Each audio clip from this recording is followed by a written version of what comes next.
Hello everyone, welcome back to my channel again. Last time I presented you the video regarding overview of DHA GP exam. So today I am going to present the video regarding DHA GP material. And from today only I am going to start the DHA GP notes and I am extracting it from Master the Board USMLE Step 2 CK. This is an extracted version of notes from Master the Board and I will be providing these notes for at least 10 minutes. I don't want to make it very lengthy because I want everyone to grab this note easily and comfortably. So let's begin with our notes. Master the board in 10 minutes.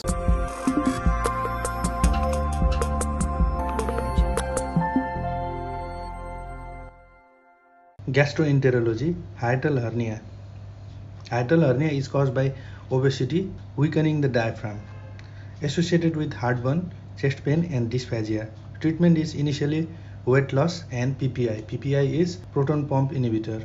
In case of hiatal hernia, the surgery we do is Nissen's fundoplication. When emergency surgery is considered, then it is only considered in volvulus, obstruction, strangulation or perforation. The mnemonics is VSOP. And the alarming sign is weight loss, anemia and blood in stool. So when there is this kind of alarming sign, we need to do endoscopy. So next one is achalasia.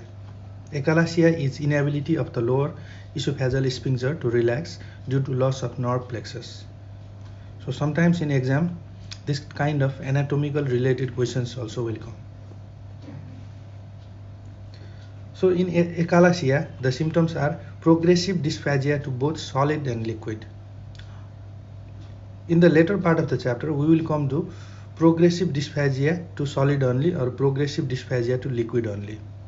These are various conditions that we will discuss later. The diagnostic test for achalasia is barium esophagogram, and this will detect the broad beak appearance. And manometry is the accurate test in achalasia. In chest X-ray, there will be abnormal widening of esophagus and we do upper endoscopy to exclude malignancy. Treatment of achalasia cardia: pneumatic dilation, surgical sectioning of myotomy, botulinum toxin injection for relaxing sphincter. So now comes esophageal cancer. Diagnostic test for esophageal cancer: endoscopy, but biopsy can diagnose cancer. We also do CT and MRI, and PET scan is used to determine the contents of anatomic lesion. Treatment is, there is no cure, but surgical resection is very important. Chemotherapy and stent placement.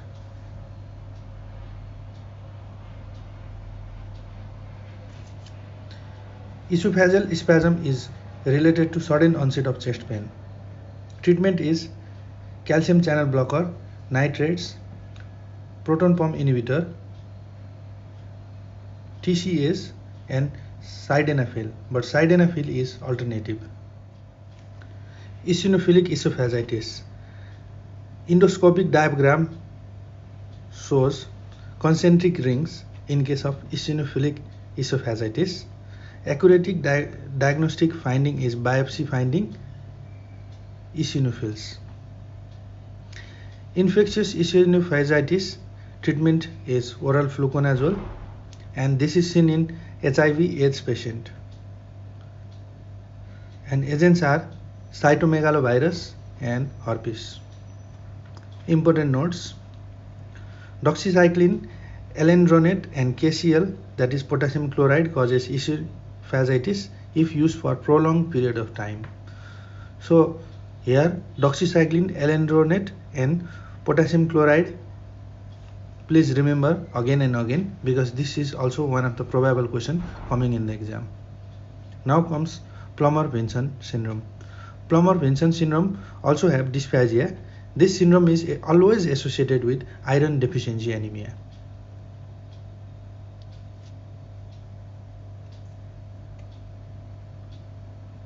Now comes Junkert diverticulum. Junkert diverticulum is an outpocketing of the posterior pharyngeal constrictor muscles. Symptoms is dysphagia, halitosis, and regurgitation of food particles. Diagnostic test is barium studies. Do not use nasogastric tube or upper endoscopy, which can cause perforation in this case. Scleroderma. Reflux and clear history of systemic sclerosis. Manometry is for achalasia, spasm, and scleroderma. So in scleroderma also we do manometry. Now Mallory West-Hare. Mallory West-Hare presents with gastrointestinal bleeding after prolonged vomiting or retching.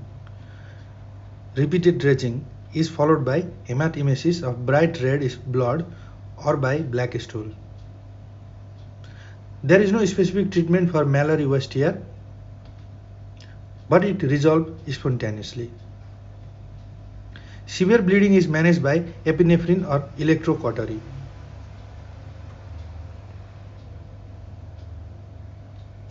Now short clues about gastric ulcer and duodenal ulcer. When the pain is worse with food, that is gastric ulcer. Just imagine yourself. After eating food, when you have pain, then it is gastric ulcer. But when the pain is better with food, then it is known as duodenal ulcer. When you imply to yourself, then you can understand more better. Some of the typical features found in some disease. In cancer and gastric ulcer, there is always weight loss. In pancreatitis, tenderness is well marked, and bad taste, cough, and hoarseness is normally noted in GERD, gastroesophageal reflux disease. When there is diabetes and bloating are combined, then there may be chance of gastroparesis. When we don't find the above features, but patient is complaining of heartburn, retroesternal pains, something like that, then it is non-ulcerative dyspepsia. Please note, endoscopy is the only way to understand the etiology of epigastric pain. In case of some patient, to rule out gastroesophageal reflux disease, 24-hour pH monitoring is done to confirm the etiology. This is also very important because in many times in the question of general practice exam, this will obviously come.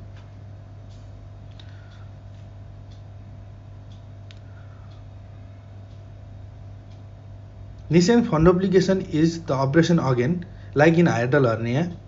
It is done in gastroesophageal reflux disease also. When GERD, that is gastroesophageal reflux disease, is not responding to medical treatment. Biopsy is the diagnostic test for Barrett's esophagus. The mnemonics is B for B, and it always shows columnar metaplasia from cuboidal cells.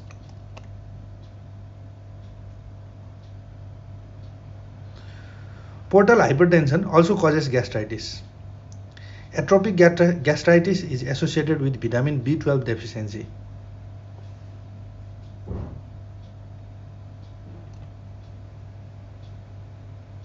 And the test of gastritis is endoscopic biopsy, serology, urea C13, and H. pylori test. Stress ulcer prophylaxis is indicated in mechanical ventilation, burn, head trauma, coagulopathy plus sepsis. Peptic ulcer disease is most commonly caused by H. pylori. The second common cause is NSAIDs, non-steroidal anti-inflammatory drugs. In peptic ulcer disease, there is dull pain. Alcohol and tobacco do not cause ulcers, but they delay the healing process. Upper GI endoscopy is the accurate test for peptic ulcer disease, especially detects cancer also. Duodenal ulcer is associated with H. pylori in more than 80 to 90% of the patient. Treatment of H. pylori is a triple therapy proton pump inhibitor plus clarithromycin plus amoxicillin. Instead of amoxicillin, metronidazole and tetracycline also can be used. Hypercalcemia is the clue for multiple endocrine neoplasia from hyperparathyroidism. Zollinger-Ellison syndrome associated with diarrhea. The diagnostic test is endoscopy, which will reveal high gastrin level. Diagnostic test for diabetic gastroparesis is upper GI endoscopy and abdominal CT. They both are done to exclude luminal gastric mass. The second one is the diagnostic test for diabetic gastroparesis, that is using isotopes with technetium. And the treatment of diabetic gastroparesis is blenderized food, restore IV fluids or restore oral fluids, correct potassium and glucose level. In diabetic gastroparesis, metoclopramide can't be used permanently because hyperprolactinemia will develop. If metoclopramide is ineffective, then erythromycin and antiemetics drugs can be used. This is an end of 10 minutes lectures, which is an extracted version from Master the Board. I hope you like this lecture very much, and I want you to like and subscribe this video, the 10 minutes lecture from Master the Board. And please make sure that when you subscribe this video, please write I subscribed in comment section, and I will be more than happy to provide you the more videos of lectures in the future days. Thank you.